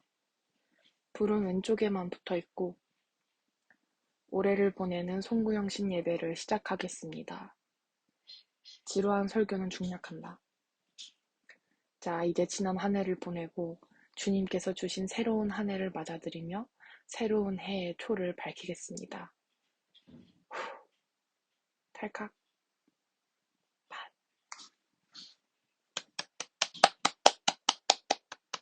박수 소리가 이어진다. TV 속 사람들은 바닷가에서, 타임스퀘어에서, 혹은 종각에서 서로를 끌어안거나 키스하거나 머리를 서로 기대며 새해를 맞이하던데 나의 새해 맞이는 언제나 할머니, 할아버지, 아저씨, 아줌마들 사이에서 유행가 대신 찬송을 부르는 것으로 시작했다. 성가대 간식으로 주는 김밥을 손에 쥐고 새벽에 뭔가를 먹는다는 것 자체에 조금 특별한 기분으로 어서 이 예배가 끝나 다시 이불 속에 들어가길 계속 바라며 어린 사람의 몸으론 이제 지쳐 앉아있지 못할 때쯤 예배는 끝났다. 가끔 김밥과 함께 오뎅 국물까지 준비된 해가 있었는데 그런 해에는 이번 예배는 그래도 나쁘지 않다고 생각하며 계속 그 국물을 다시 마시고 싶어 자리를 이탈하여 어른들의 눈치를 보며 계단을 오르락내리락 거렸다. 나름 바른 생활인을 자처했던 때라 거의 없을 새벽 외출과 늦게까지 깨어있으며 어떤 우월감을 느끼면서도 수면 시간이 달라지는 것에 약간의 불만도 가지고 있었지만 그래도 애써 만족하자면 그 새벽 외출과 김밥 한 줄이 송구영신의 유일한 좋은 점이었다. 그 말이 무슨 뜻인지도 모르고 그 오랜 세월 송구영신 예배를 드렸다. 송구영신 예배에선 제야의 종이나 카운트다운 대신 옛 촛불을 끄고 새 촛불을 켰는데 그건 정말이지 시간을 세는 것보다 더 우스운 일처럼 여겨졌다. 달력이나 시간이나 해나 달이나 다 인간이 말붙인 것에 불과한 것 아닌가. 그런 걸 센다고 해서 그러니까 1초가 지나면 어제가 오늘이 되고 2023년이 2024년이 되는 게 말이 되나. 나이를 먹는 것도 그렇게 치면 참 싱거운 일이란 생각이 들었다. 그때는 하루빨리 늙고 싶었는데도 이 생각만 하면 힘이 빠지곤 했다. 그래도 카운트다운은 다 같이 축제 같은 분위기라도 나지. 촛불을 불어 끄고 다시 켜는 게 무슨.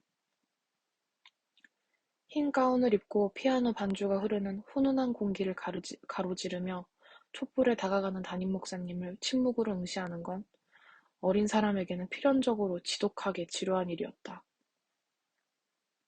1시간 반 정도의 긴 예배가 끝나고 다시 할머니, 할아버지, 아줌마, 아저씨들께 인사를 드리고 몸을 잔뜩 움츠릴 수밖에 없는 새벽 공기를 뚫고 집에 도착하면 두꺼운 옷들을 겨우 벗어내고 이불 속에 들어가자마자 드는 잠. 그때의 감각은 매우 똑같이 매우 여러 번 반복되어 잊을래야 잊을 수 없다. 이렇게 또 한 해가 오고 가는구나. 이미 새해는 되었지만 잠을 자고 일어나야 하루가 진짜로 지난 느낌이니까 자고 일어나야지만 내 나이는 바뀐다니까 어서 자자. 근데 나는 언제쯤 송구영신 예배 말고 송구영신 썸띵을 해보나. 하여튼 예배만 아니라면 뭐든 좋다고 생각할 때쯤 항상 잠에 빠지고 말았다. 그리고 눈을 뜨면 똑같은 집안, 공기, 해와 바람. 세상은 놀랄 수도 없게 그대로다. 어제의 나와 오늘의 나는 도대체 뭐가 다른 건지 9살에서 10살이 10살에서 11살이 된다 해도 달라지는 건 별로 없었고 올라갈 학년도 바뀔 반도 없는 나는 어제와 똑같이 짜증나는 오빠, 어제보다 죽음에 가까워졌을 부모를 바라보며 또 이들과 어떻게 살아가야 하나 고민했다. 어서 나이가 들고픈 마음뿐이었고 마음이 조급하니 시간은 얄밉게도 일부러 더 천천히 가는 듯했다. 그렇게 매일 얼굴을 보고 같은 노래를 부르고 밥을 먹었던 그 수많은 할머니, 할아버지, 아줌마, 아저씨들에 대해 그때도 지금도 난 아무것도 모른다. 무얼 꿈꿨고 어떤 음식을 좋아하고 가장 기쁜 일은 무엇인지 또 무엇이 가장 서러운지 몰라서 시작하는 사랑도 있다지만 이러한 것들을 모르고 이어지는 사랑은 없다. 더 이상 송구영신 예배를 드리지 않고 눈을 뜨면 종종 혼자인 지금은 서로 사랑하는 새해를 보내자고 약속했던 그 많은 사람들을 아무도 모른다. 10년을 넘게 매해 12월 31일과 1월 1일에 함께였어도 우리는 하나님이 우리에게 준다고 생각하는 성경 구절이 무엇인지는 서로 보여주었지만 서로 사랑하자는 설교는 같이 들었지만 내 옆자리 당신에게 사랑하기 어려운 사람이 있는지는 한 번도 묻지 않았다. 사랑할 수 있는 건 맞냐고, 당신은 사랑을 아시냐고 묻지도 않았다. 배우지 않은 사랑을 할 줄 아는 사람은 너무 적고 그때의 사람들은 누구를 어디서 어떻게 사랑해야 할지도 모른 채 다들 잘 할 줄 아는 척들만 한 것 같다. 너무 당연하고 자연스러워 되려 잊히는 것. 하나님 사랑, 이웃 사랑이란 문장은 너무 단순하고 분명한 나머지 그 사랑이 본래 얼마나 복잡하고 어려운 것임이 틀렸다고 느끼게 할 만큼이었다. 그 당연함을 정확히 알지 못한 채로 못되거나 무신경한 사랑의 습관은 너무도 많았다. 겨울이 다가오고 있었다. 이호선 열차 안 전광판에선 고레에다 히로카즈의 영화 괴물 예고편이 나오기 시작했고 보고 있자니 송강호 씨가 나온 괴물을 몸서리치게 무서워했던 7살이 떠오르며 아마 대부분의 한국 사람은 나와 똑같은 생각을 하겠지 생각했다. 무한 반복 재생되는 예고편은 자꾸 인간의 마음이란 게 있는가 라고 묻고 있었고 그때마다 너무도 선명하고 미숙한 내 마음들을 다시 생각하게 되어 조금 괴로웠다. 한편으론 인간이 당연히 마음이 있지 라고 생각하며 우선 그 영화에 대해 뇌의 어떤 부분이 망가져서 정서적 장애가 생긴 아들이 마을에서 폭력적이거나 기묘한 행동을 해서 엄마가 걱정하다가 아들이 인간의 마음을 가진 존재가 맞는지를 의심하고 두려워하게 된 영화일 것이라고 결론을 내렸다. 섣부른 판단이라는 무신경한 습관이다. 부끄럽게도 그런 종류의 습관으로만 가득 찬 내게 이 영화는 강한 허기가 느껴진 영화였다. 가슴 가득 들어차는 벅참에도 불구하고 이유 모를 강한 허기가 당장에 뭐라도 씹어먹고 싶어졌다. 땅 한가운데에 커다란 호수가 빛나고 있는 마을에는 두 소년이 살고 있다. 두 소년은 같은 초등학교 같은 반이고 둘만의 비밀기지에서 둘만의 노래를 부르며 지낸다. 아이들의 관계는 진실하기 때문에 오히려 감춰진다. 그런 면에서 누군가는 극장을 나서며 미스터리물이네 라고 말하는 게 아주 틀린 말은 아닐지 모르겠다. 요리와 미나토를 제외하고 나머지 인물들과 그들의 관계는 정말 끝까지 미스터리하기만 하다. 가려짐이 익숙한 세계에선 진실은 아주 구석진 곳에만 머무를 뿐이다. 이미 서로에게 너무도 멀고 죽은 눈과 마음. 함께하는 진실은 어른들에겐 더 이상 없고 아이들의 다 낡은 기차 안에만 있다. 그런 장소로 도망치고 싶다는 생각을 나도 종종 했다. 무심한 사랑은 떠나 둘만이 서로를 온전히 알아볼 수 있는 곳으로. 그렇게 세상이 무섭고 힘들다면야 함께 도망치면 되는 일 아니겠나. 그러나 햇빛으로 기찻길을 달려가는 건 꿈속에서나 가능하지. 눈을 뜨고서는 오히려 그 빛을 볼 수 없다는 사실에 함께 달릴 수 없음에 누군가는 잠에서 깰 때마다 눈물을 흘리는 것일지 모른다. 아이들은 누구에게 배우지 않았어도 사랑이 무엇인지 알고 있다.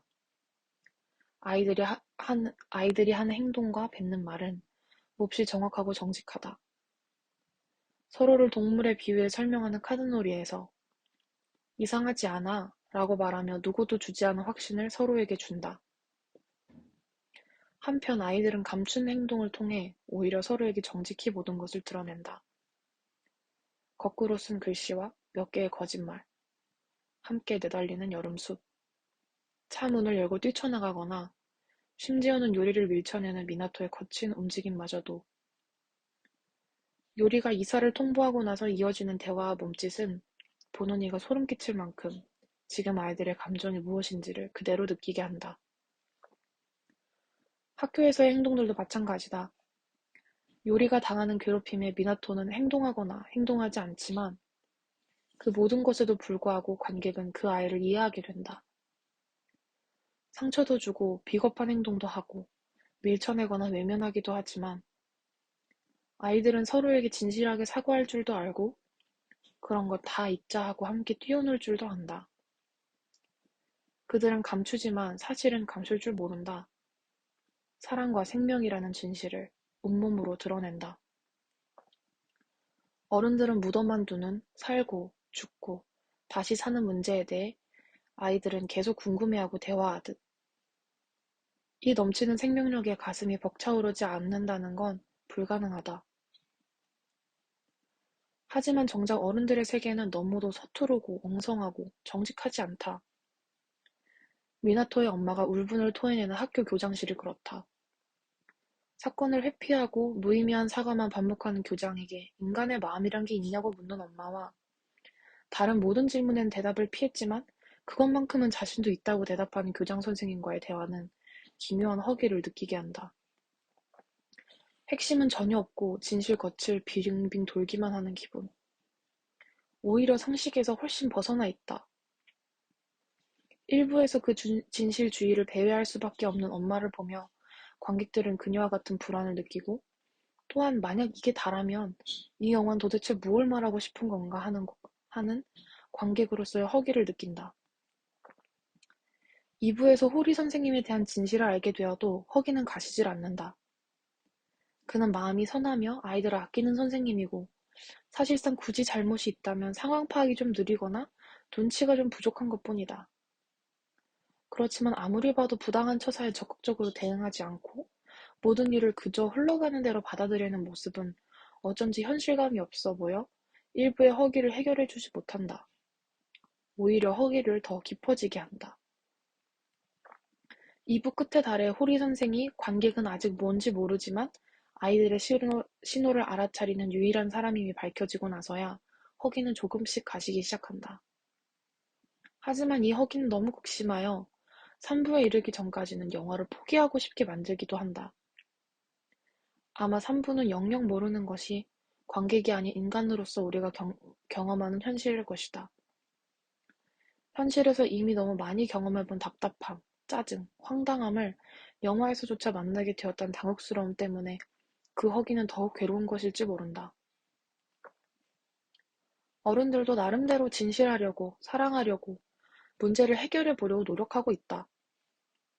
하지만 그 노력들은 자꾸만 핵심을 비켜나가고 결국 어른들이 해보려 했던 건 그 무엇도 해결되지 않고 영화는 3부에 접어든다.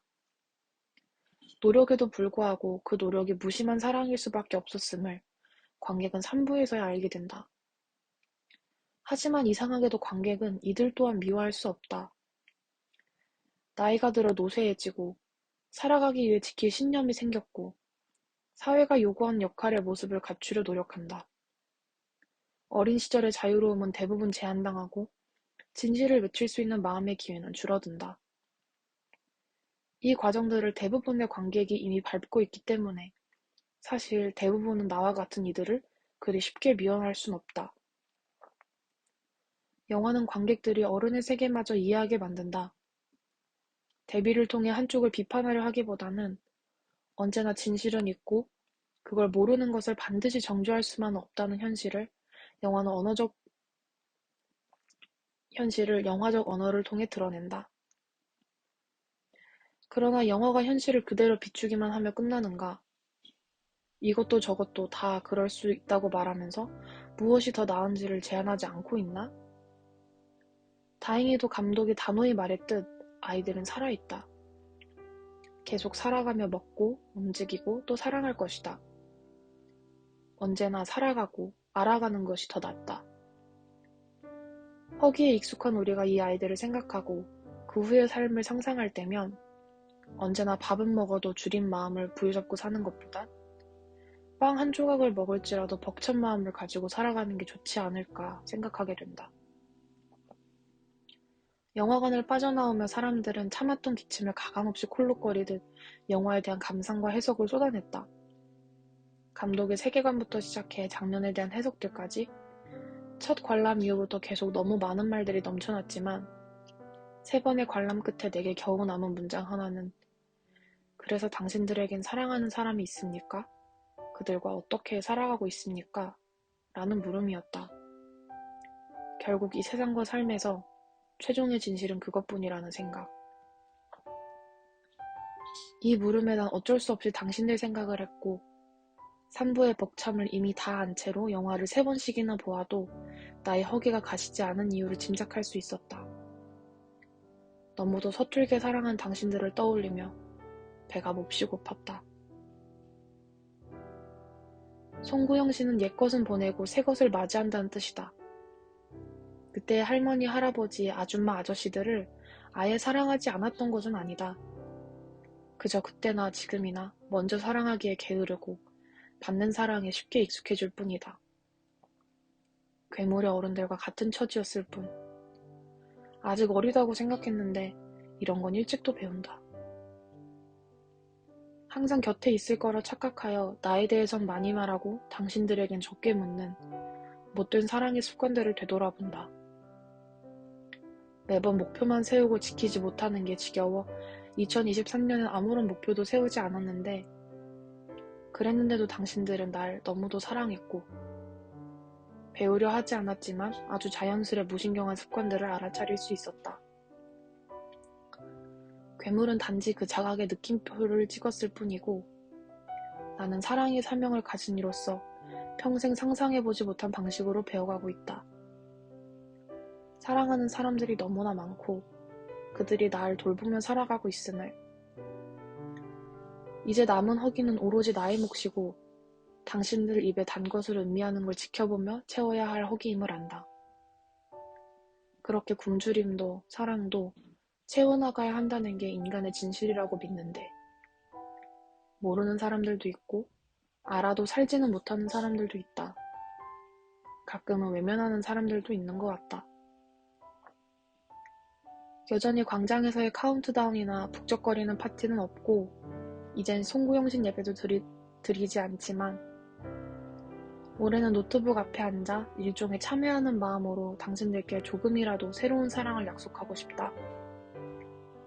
2024년이란 허위 안에서도 진실하게 곁에 있겠다고. 지독한 회피형 인간이지만 적어도 이름값은 하는 사람으로 살겠다고. 송구영신의 사랑. 아마 당신들께 평생 새해가 될 때마다 드릴 약속이다.